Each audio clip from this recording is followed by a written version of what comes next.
Hey everybody, welcome back. Today we're going to be taking a look at the Bul Armory Tac Pro 4 1/4.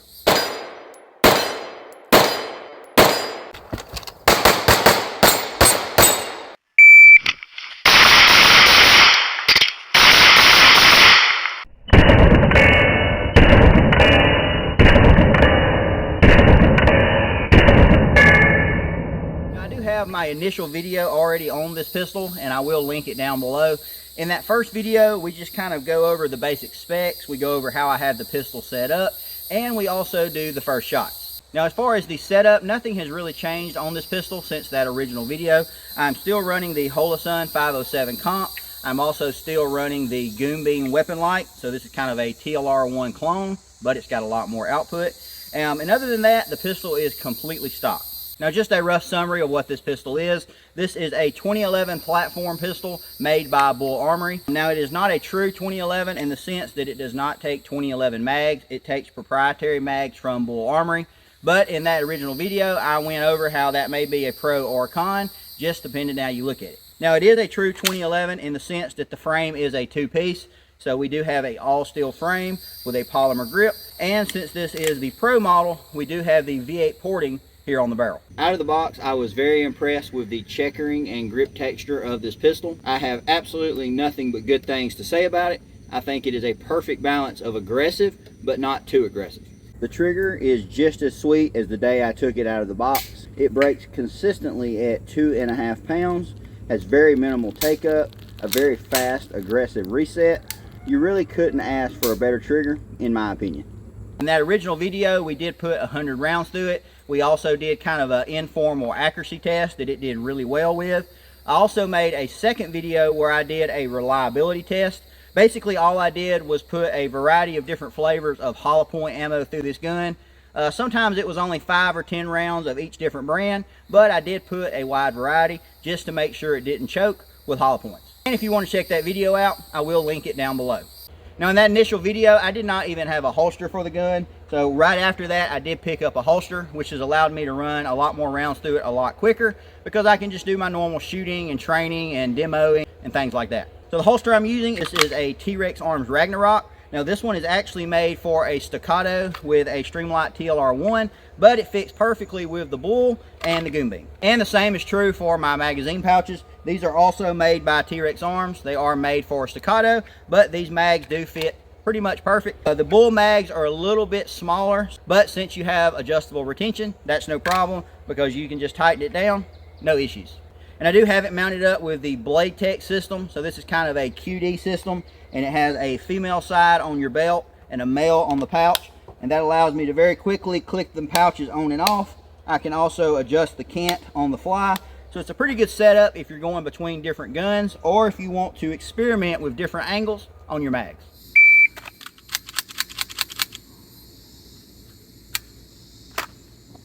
According to the numbers, most people that watch my videos aren't actually subscribed.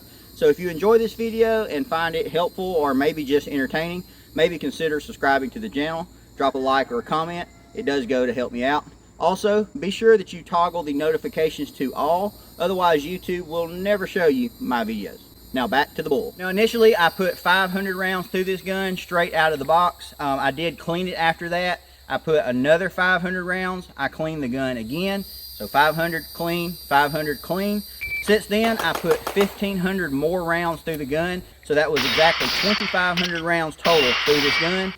With that 1,500, I did not clean the gun a single time. I dropped a little lube on it occasionally, but other than that, no cleaning. And it has been 100% reliable from the day I took it out of the box all the way until today. Now, taking the gun apart, I haven't noticed any unusual wear patterns or anything like that. The tolerances are still nice and tight here on the slide. As the gun gets more and more dirty, those tolerances can open up because that carbon kind of acts like a little bit of a sandpaper, and it can kind of work that down over time and it will get a little bit loosey-goosey. Doesn't really truly affect anything, but it's just kind of one of those things. I want those tolerances to be nice and tight.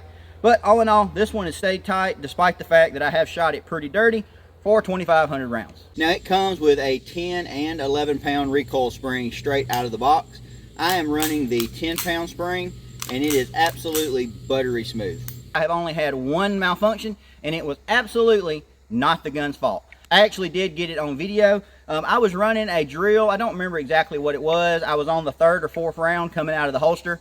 I had a malfunction. I went to do a tap rack and clear it, and I instantly saw the problem, so I went ahead and stopped and kind of took a closer look. What it was is I had a target paster that had somehow got onto one of my rounds in the magazine, and all of that mess was trying to feed in the chamber.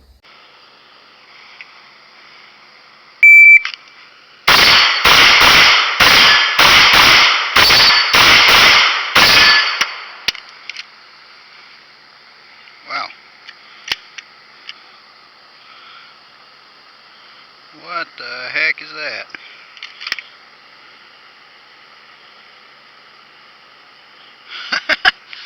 Not sure what that is, but it was trying to feed into the chamber.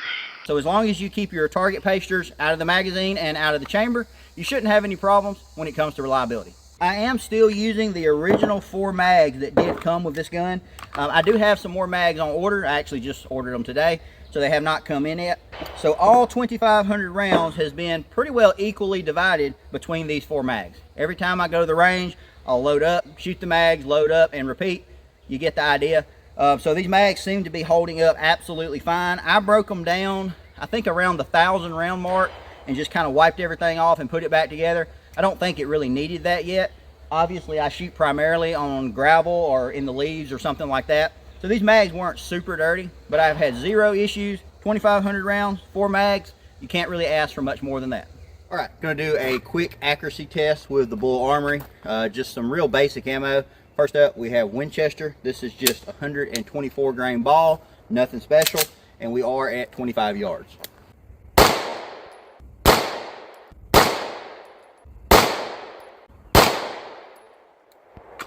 Check it out. Well, that's not too bad. I can almost guarantee this was my 4th shot. Of course, you would know better than me at this point. So we got 4 rounds right here, probably about 1 inch. And this one right here opened it up probably close to 2 inches. But either way, even in this one, still not too bad. All right, got a fresh target down range. And this time we're going to try MagTech, just 115 grain ball. Shoot a group, see what we get. This is also, for what it's worth, the first time that I have shot this specific ammo through this gun.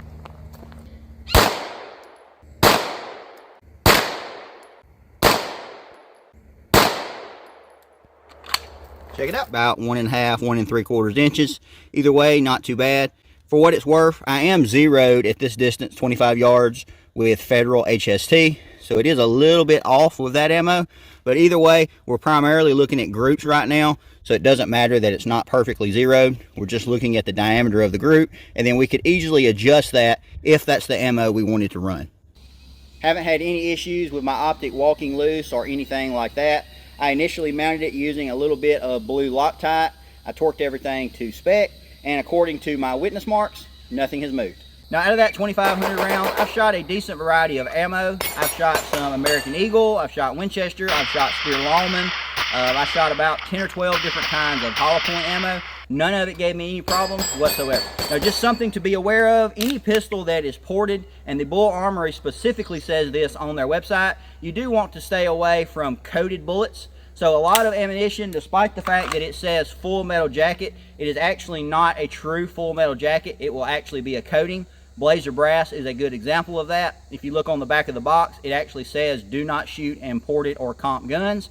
And I contacted Blazer and asked them about that, and they confirmed that their bullets are indeed coated, therefore they are not safe to shoot imported guns. What can happen with coated bullets, as it is passing the ports here on the barrel, it can strip a little bit of that jacket, since the coating is actually thinner than a true jacket, and you can have fragments come out of the ports, and it can also lead up your barrel. Now, I emailed several different companies asking them about their ammo if it was true jacketed, and several of them replied to me. I'll throw the list up on the screen of the ones that gave me the A-OK as far as being safe imported guns. So just keep that in mind. Be sure that you're shooting true full metal jacket bullets, nothing coated, when it comes to ported guns, especially the Bul. All in all, I have been extremely impressed with the Bul Armory. I think into the price point that it falls in is kind of the sweet spot when it comes to 2011s.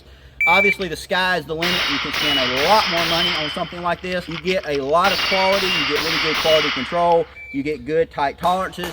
You get good customer service. As far as Bul is very open if you have any questions about this pistol or anything like that. I had an open conversation going on with Bul Armory via email for about 6 months before I ever bought this pistol. Every time I had a question, I would just shoot it to them, and they were more than happy to answer.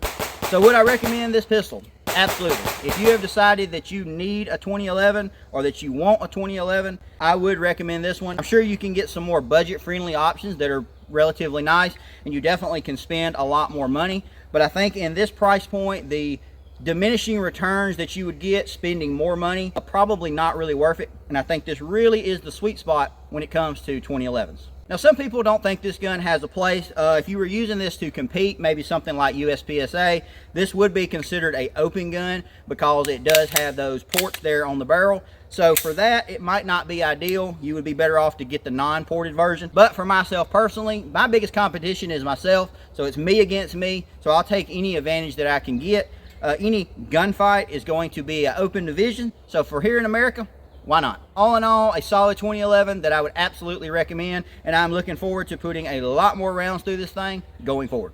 So I hope you enjoyed the video and found the information helpful. If you would like to contact me directly, there's several ways you can do that. Instagram and Facebook is going to be the best way, but you can also get me on my email, which is down in the description of this video. As always, thanks for watching. See y'all next time.